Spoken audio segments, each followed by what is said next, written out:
स्मरण है कि भगवान महाबली का बल कितना है उसको बताने की चेष्टा की थी, प्रयास किया था। क्या आपके स्मरण है कि हनुमान महाबली में कितना बल है?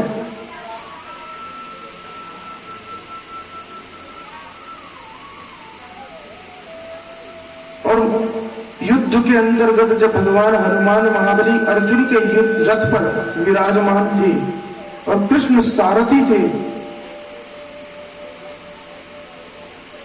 तब भी रथ को पीछे होना पड़ा। तो जाने वहां कितना बल रहा होगा।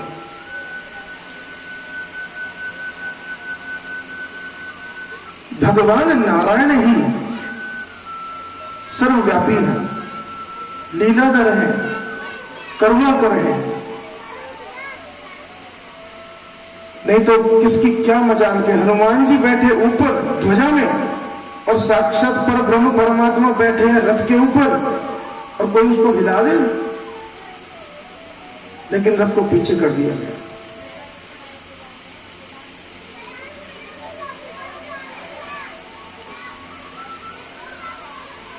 आपको स्मरण करा दूं पुनः एक बात।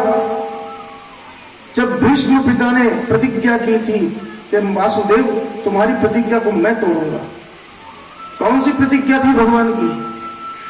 प्रतिज्ञा थी कि कभी मैं अस्त्र शस्त्र उठाऊंगा नहीं, चाहे कितना भी क्रोध आ जाए।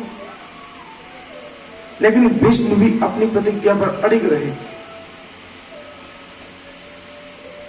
और जब देखा अर्जुन के ऊपर बाणों की वर्षा हो रही है और अर्जुन ने अपने आप को असहाय कह दिया, केशव ये भीष्म पितामह है, मैं किस तरह से इनके बाणों से सुरक्षा प्राप्त करूं, और मैं चाहकर भी इनके बाणों का वेग रोक नहीं सकता, इतने तीव्र और बाणों की वर्षा है।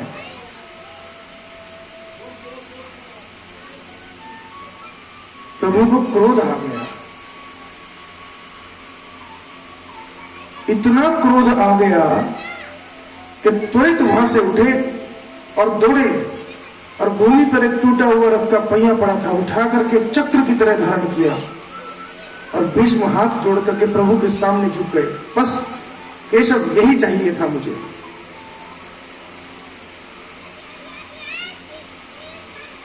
अपने अंत समय में भीष्म ने ये सारी बातें प्रभु के सामने स्वीकार की।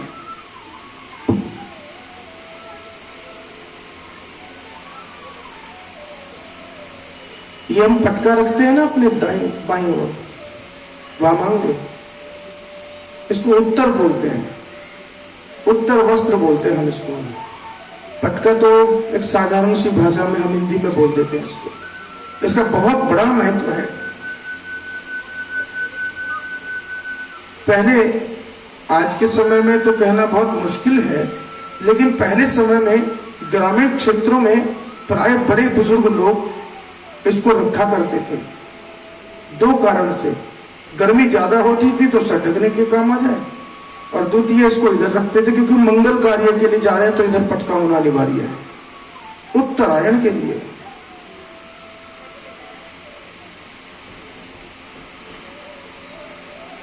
आपने ध्यान भी दिया हो, अगर किसी के यहां किसी की मृत्यु हो गई तो जब तक मृत्यु का सोच दूर नहीं होता तब तक पटका यहां रखवाते हैं राइट साइड में, लेकिन अगर जब शुद्धि हो जाए तो उसको लेफ्ट साइड में रखवा देते हैं। ये कारण है। उधर कृष्ण दौड़े भीष्म की ओर रथ का पहिया उठाकर, परंतु उनका उत्तर वस्त्र भूमि पर गिर गया। गर्जना हुई, कंपन हुआ, भूमि कांप गई कि प्रभु दौड़े और उत्तर वस्त्र भूमि को समझाया, पृथ्वी तुम क्यों डरती हो? ये मेरे स्वामी तुम्हारा कोई अहित नहीं करते, न करेंगे, इसलिए तुम चिंता मत करो, तुम निश्चिंत हो जाओ, तुम्हें कम कांपने की आवश्यकता, डरने की आवश्यकता नहीं है।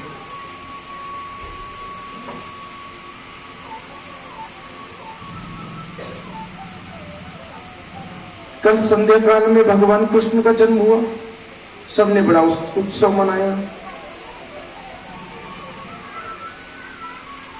इसमें कोई सत्य और असत्य वाली बात नहीं है कि भगवान का प्रसाद लोगों को खींच कर ले आता है।